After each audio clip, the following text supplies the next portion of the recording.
Amen. Naimbag nga bigat tayo amin kapsat ada iti namnama iti apo kapsat sakbay na rugyan tayo manin iti aramid iti apo kakabsat, no?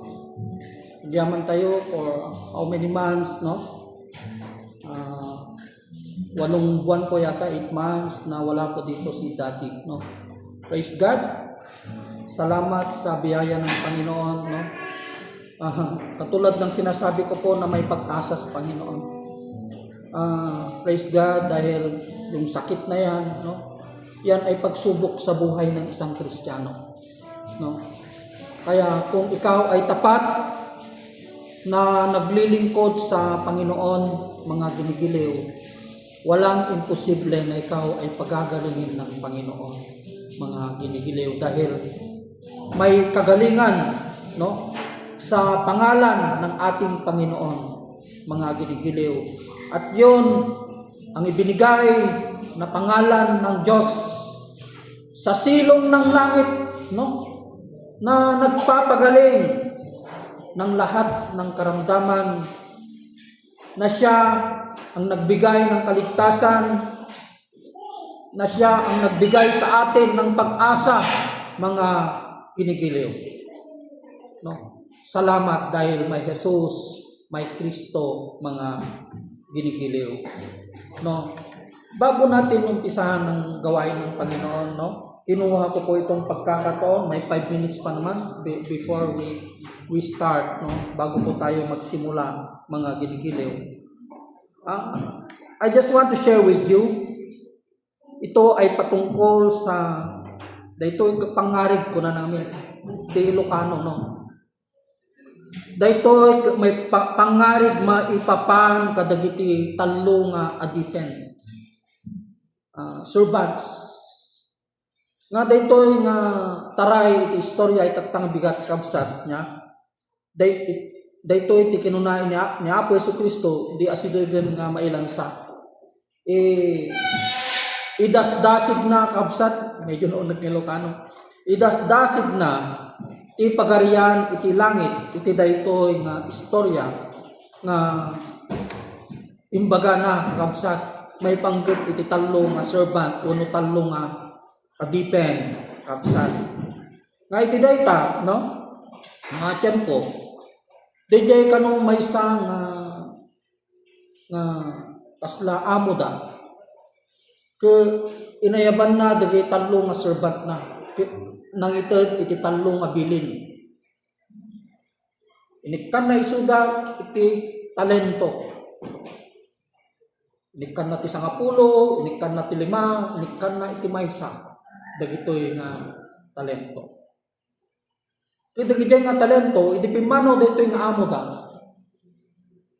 Nabayag sakbay nga nagsubli.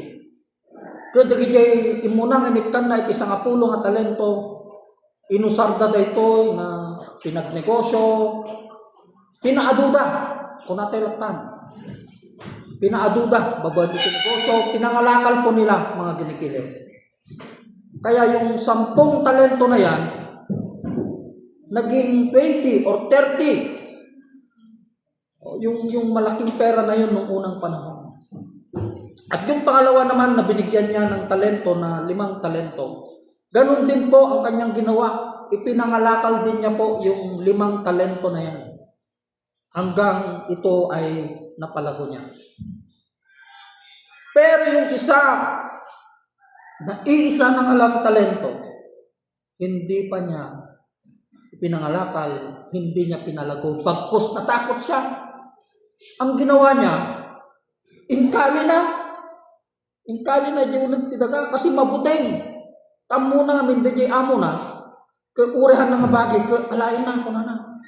Kaya ito yung istorya. Ito, ang istorya na ito ay patungkol sa paghahari ng Panginoon. Na lahat tayo ay pag-aari ng Panginoon.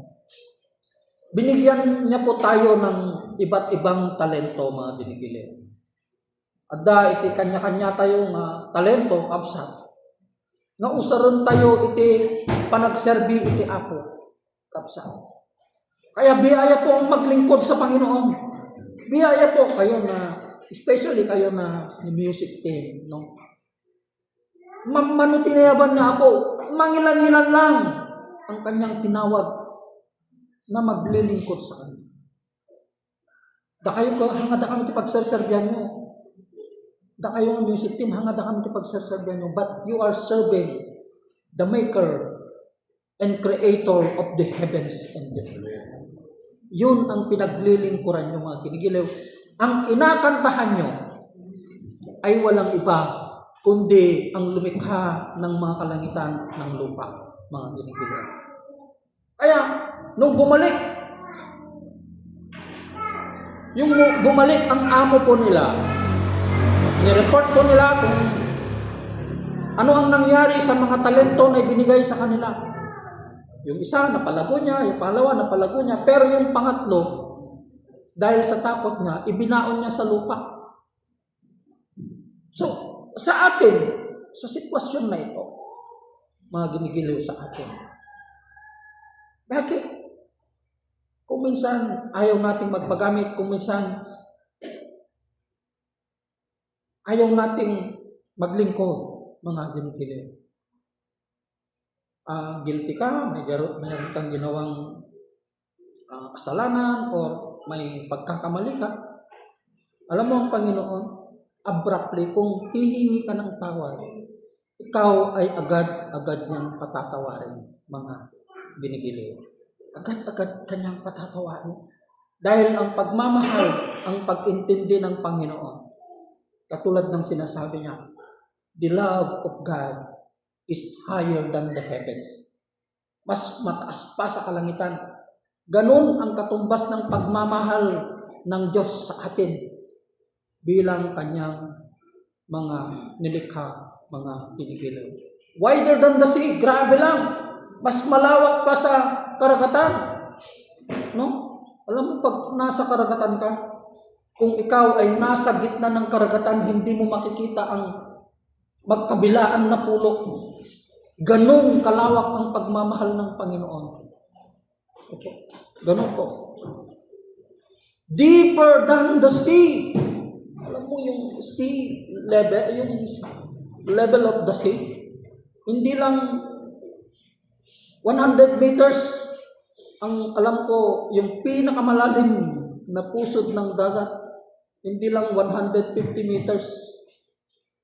Imagine yung 150 meters, baka dito hanggang sa CSU, ganun kalalim. Yung dagat na yun, imagine ba? May mas malalim pa. Ganun ang katumbas ng pagmamahal ng Panginoon sa atin, mga kinikilay.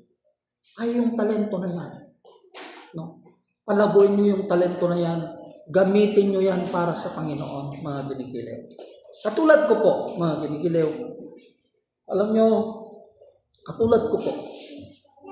Hindi ko, alam nyo, nung una, no, ang akala ko, yung napag-aralan ko bilang isang guro, ay magtuturo ako bilang isang teacher. Although, nagturo po ako ng mahigit 1 taon bago po ako nagpulis, no. Pero yung napag-aralan ko pala na yun, no, for how many years, after 20 years, magagamit pala yung pinag-aralan na ito for the kingdom of God. Magagamit pala ito para sa kaharian ng Panginoon, mga ginigiliw. Kasi the secret of the wisdom of God, alam mo kung nagde-devotion ka, sasabihin niya yung mga bagay-bagay na nakapaloob sa kanyang salita na hindi maintindihan kahit pinakamatalinong tao dito sa mundo. Even you are a lawyer, you are cum laude, summa cum laude of Harvard. Kung hindi ka binigyan ng Panginoon ng talento, karunungan, you will never understand the Word of God. Anyway, dito ako magtatapos, no? Kahapon po, si Daddy po ang nag-share sa kawayan, si Daddy Fab, no?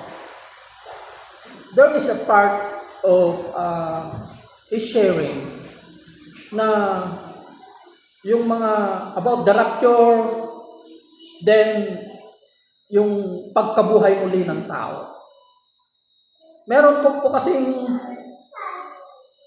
may sinabi po kasi doon sa salita ng Panginoon, no? Meron siyang sinabi doon na ang tao, pag mamamatay ang tao, yun ang pagkakalam po nila, na sila ay matutulog. Matutulog po sila. Yun ang understanding po yun ang pagkakaintindi po ng mga tao, mga ginigiliw. Kaya, na pag matutulog daw ang tao, mamamatay. Saka lang daw ulit silang mabubuhay sa muling pagkabuhay. Yun ang pagkakaintindi po ng mga tao. May isang pastor po na mga leaders po namin, matagal na po sila sa ministry. Yun ang tanong niya po sa akin. Pare, pastor, anya ti panagawat mo, ngano ti tao ka adden baga nang mendita, nya ti panagawat mo, ngano ti tao ba ket numatay ket maturo, santulang agriing, riingin to lang na apo into no, addan to dayal daw nga isunto ti panangriing nga apo dayta nga ipapatay kuna na kapsa. Ay hanga kasjay ti panaka gusto nga explanation na dayta pastor kuna. Imbaga kapsat, this is the wisdom of God. Alam niyo pag mamamatay ang tao, dedirekto siya sa kaharian ng Panginoon. There is a place of confinement na kung saan yung mga namatay kay Kristo, dadalhin po sila sa kanyang kaharian, the Spirit. Those who have one with God, with Christ, yung mga nakipag-isa sa Panginoon, they will be confined in a place, the place of Christ. Yun, yung kaharian ng Panginoon. Pero yung mga hindi kumilala, hindi tumanggap, hindi lumakad ng matuwid sa Panginoon, there is also a place na kung saan doon sila ilalagay yung sinasabi nilang Gehenna or impyerno, temporary place, na kung saan yung espiritu nila, yung kaluluwa nila, masusunog pa rin doon. Andun pa rin sila sa mainit na lugar na yon. Kaya yung sinasabi niya na muling pagkabuhay, bubuhayin ko sila sa huling araw, yon yung pagkabuhay ng ating espiritu na mabibigyan ng incorruptible body. Hindi na espiritu, kundi yung dati mong yung katawan na ito, magiging incorruptible, magiging parang katawan ng baby. Yun ang ibig sabihin mo. And that, yun ang sinasabi niya na pag magre-reign ang ating Panginoong Jesucristo, bababa ang bagong langit at lupa. Pag bababa ang bagong langit at lupa, yun, bubuhayin niya yung mga espiritong patay. Yung mga espirit, bibigyan niya ng katawan. Incorruptible body. Parang ganito rin na lugar, pero perfect place. Yung lalakaran mo, gold. Yung bahay mo, gold. Yung ganun ang lugar mo na. Parang tao ka pa rin, pero incorruptible. Yung katawan mo, parang katawan na ng ating Panginoong Jesucristo. You remember the place na kung saan nangisda yung mga alagad ng ating Panginoong Jesucristo? Nung sila po ay nangisda, sinabi ng ating Panginoong Jesucristo, mga anak, meron ba kayong nahuli? Sabi niya sa kanila, sa dagat. Because yung kung saan sila nangisda is just adjacent to the shore. Malapit lang. Parang si Jesus yun, sabi nila. Pero yun na, that is the time when Jesus Christ was being resurrected. Yun na yung muling nabuhay ang ating Panginoong Jesucristo. Kaya si Pedro, lumusong sa tubig, pumunta sa ating Panginoong Kristo. Kaya sabi ng ating Panginoon, itapon nyo yung panyo sa kaliwa para makakuha kayo. At marami nga silang nakuha. Then, pumunta sila sa shore. Pagpunta nila sa shore, ang ating Panginoong Kristo, nag-iihaw ng isda. Nag-iihaw po ng isda. Naintindihan nyo na yung revelation doon? Nag-iihaw na siya ng isda. Yung mga tao, yung mga alagad na ito, hindi sila umiimik. Walang nagsasalita sa kanya. Pero in their heart, they know that the one na nasa kanilang harapan ay ang ating Panginoong Kristo. Imposible naman na hindi nila makikilala. They had been 3 years of togetherness. Pero hindi sila nagsasalita. Bakit? Kasi lumalabas yung kalwalhatian ng Diyos sa ating Panginoong Kristo. The glory of God is in Jesus Christ.